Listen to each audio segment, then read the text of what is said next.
Hello अस्सलाम वालेकुम friend, कैसे आप सब? क्या हाल है नेपाल फ्रेंड्स? आज हम रिएक्शन देंगे अपनी video amazing facts about Nepal, यानी नेपाल के बारे में क्या इंफॉर्मेशन है, क्या फैक्ट्स हैं, क्या लोगों को मालूम है और क्या इसकी खासियत है और कुछ फैक्ट्स के बारे में हम डिस्कस करेंगे। So let's start this video, let's go. दोस्तों, बहुत बहुत स्वागत है आपका इस नए वीडियो में। तो आज हम बात करने वाले हैं हमारे पड़ोसी देश नेपाल की। दोस्तों, माउंट एवरेस्ट और हिमालय छोड़कर और भी ऐसी बहुत सी रोचक बातें हैं नेपाल के बारे में जो जानने लायक है। तो बिना वक्त गवाए शुरू करते हैं। बने रहिए आखिर तक मेरे साथ। Fact number 12। आज के युग में ज्यादातर या लगभग सारे देश वेस्टर्न कैलेंडर यूज करते हैं, जिसे ग्रेगोरियन कैलेंडर कहा जाता है। वही अगर बात करें नेपाल की, तो नेपालीज नेपाली कैलेंडर यूज करते हैं, जिसे विक्रम संवत कहते हैं। ये कैलेंडर ग्रेगोरियन कैलेंडर से लगभग 67 साल 8.5 महीने आगे चल रहा है और इनका न्यू ईयर अप्रैल में होता है। अभी ग्रेगोरियन कैलेंडर 2019 चल रहा है, तो विक्रम संवत कैलेंडर में 2076 चल रहा है। Fact number 11। पोर्चुगल का जो नक्शा है ये हूबहू नेपाल के नक्शे जैसा है। जैसा कि आप देख सकते हैं स्क्रीन पर, अगर पोर्चुगल मैप को 90 डिग्री पर टिल्ट कर दे तो ये मैप नेपाल जैसा ही दिखेगा। लेकिन नेपाल देश का जो एरिया है वो पोर्चुगल से बड़ा है। नेपाल का लैंड एरिया है 1,47,181 स्क्वायर किलोमीटर और पोर्चुगल का एरिया है 92,212 स्क्वायर किलोमीटर। Fact number 10। अगर एक लिस्ट बनाई जाए टॉप 10 हाईएस्ट पीक माउंटेन की, तो दुनिया के 10 सबसे ऊंचे पहाड़ों में से 8 पहाड़ तो सिर्फ नेपाल में ही है और दुनिया का सबसे ऊंचा पहाड़ माउंट एवरेस्ट भी यही है। नेपाली माउंट एवरेस्ट को माउंट एवरेस्ट नहीं कहते, नेपालीज इसे सागर माता कहते हैं और चीन में इसे कोमोलंगमा कहा जाता है। Fact number 9। जैसा कि हम बात कर रहे थे दुनिया के सबसे ऊंचे पहाड़ नेपाल में है, तो नेपाल सिर्फ ऊंचाई के लिए ही नहीं, गहराई के लिए भी मशहूर है। दुनिया की दूसरी सबसे गहरी घाटी नेपाल में है, जिसका नाम है काली गंडकी घाटी। इस घाटी की गहराई है 4,375 metre. Fact number 8।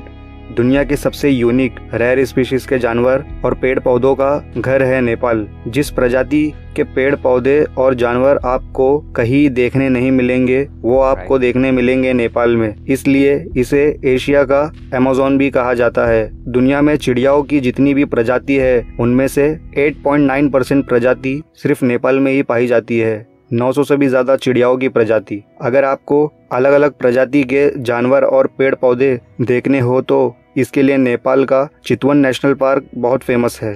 Fact number 7। ये लंबा चौड़ा जानवर सा दिखने वाला इंसान नेपाल के कुछ लोगों को और कुछ माउंटेनियर्स जो पहाड़ चढ़ने आते हैं, उनका कहना है कि इस आदि मानव को उन लोगों ने देखा है। हिमालय की घाटियों में इस आदि मानव को येती कहते हैं। लोगों का कहना है कि ये हिमालय में रहते हैं। इसी बात पर सर एडमंड हिलेरी ने, जो दुनिया के सबसे पहले माउंट एवरेस्ट पर चढ़ने वाले व्यक्ति थे, इन्होंने सन 1958 में एक अभियान चलाया था येती को ढूंढने के लिए, पर अफसोस येती नहीं मिला। Fact number 6। जो टाइम सिस्टम है नेपाल का, वो कोऑर्डिनेटेड यूनिवर्सल टाइम के हिसाब से नहीं है, मतलब जीएमटी के हिसाब से नहीं है। नेपाल का टाइमिंग जीएमटी से 45 मिनट के डिफरेंस में है। वो इसलिए क्योंकि उधर ऊंचे ऊंचे पहाड़ है। नेपाल का टाइमिंग माउंट एवरेस्ट के हिसाब से है, ना के टाइम जोन लाइंस के हिसाब से। हमारे भारत देश और नेपाल के बीच 15 मिनट का अंतर है। Fact number 5।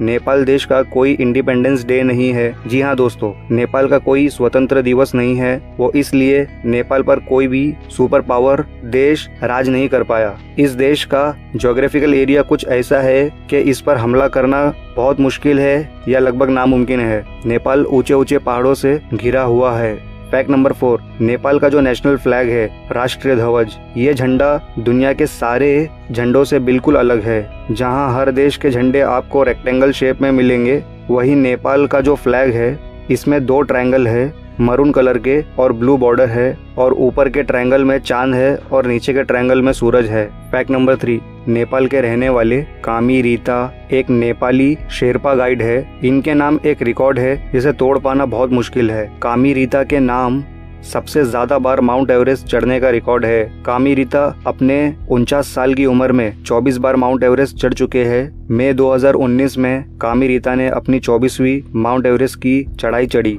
Fact number 2। Nepal में कम उम्र की लड़कियों की पूजा की जाती है। ये ट्रेडिशन कुछ ऐसा है, लड़की को अपना घर परिवार छोड़कर मंदिर में रहना होता है जहाँ इनकी पूजा की जाती है। इन लड़कियों को कुमारी कहा जाता है। फिर कुछ सालों बाद ये लड़कियां बालिग हो जाती है तो इन्हें दूसरी लड़कियों से रिप्लेस कर दिया जाता है और ये प्रथा इसी तरह चलती रहती है।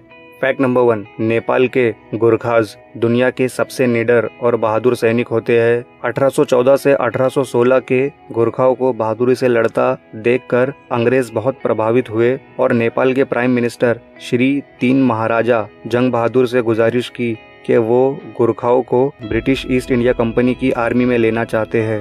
प्राइम मिनिस्टर ने इस बात की परमिशन दे दी थी। 1947 में गोरखा आर्मी को ब्रिटिश ईस्ट इंडिया आर्मी से ब्रिटिश आर्मी में ट्रांसफर कर दिया गया यूके में। 2009 में बहुत लंबे पब्लिक कैंपिंग के बाद रिटायर्ड गोरखाओं को यूके में रहने का हक मिल ही गया।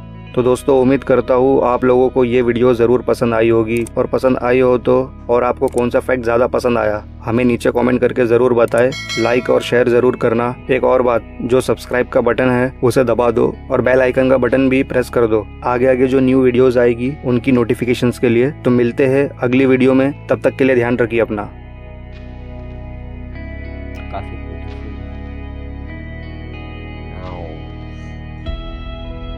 में दिखाया जा रहा है कि नेपाल के बारे में इंफॉर्मेशन कलेक्ट की जा रही है, इंफॉर्मेशन बताई जा रही है कि नेपाल के क्या फैक्ट्स हैं, नेपाल के बारे में क्या मालूम होता है। तो नेपाल के बारे में कैलेंडर सबसे पहले आता है, क्योंकि नेपाल का कैलेंडर दूसरे मुल्क के कैलेंडर से काफ़ी हद तक अलग है, और यानी दुनिया के कैलेंडर से काफ़ी अलग है।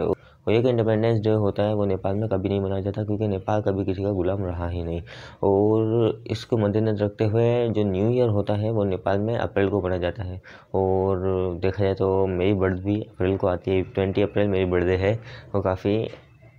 और रही बात के माउंट एवरेस्ट की, तो दुनिया में 7 ऊंचे पहाड़ का जो रिकॉर्ड है वो नेपाल में मौजूद है। और वहाँ पे एक केती मानव इंसानी बंदा है या कोई है जानवर जैसा, सो वो वहाँ पे भी मौजूद है। तो इंफॉर्मेशन के लिए एक आदमी था जो फर्स्ट टाइम पहाड़ पे गया था, मुझे नाम याद नहीं है, तो उन्होंने कैमरे के ज़रिए देखा था कि वहाँ पे कोई भी मौजूद नहीं, लेकिन लोगों का कहना है कि वहाँ पे एक मानव मौजूद है।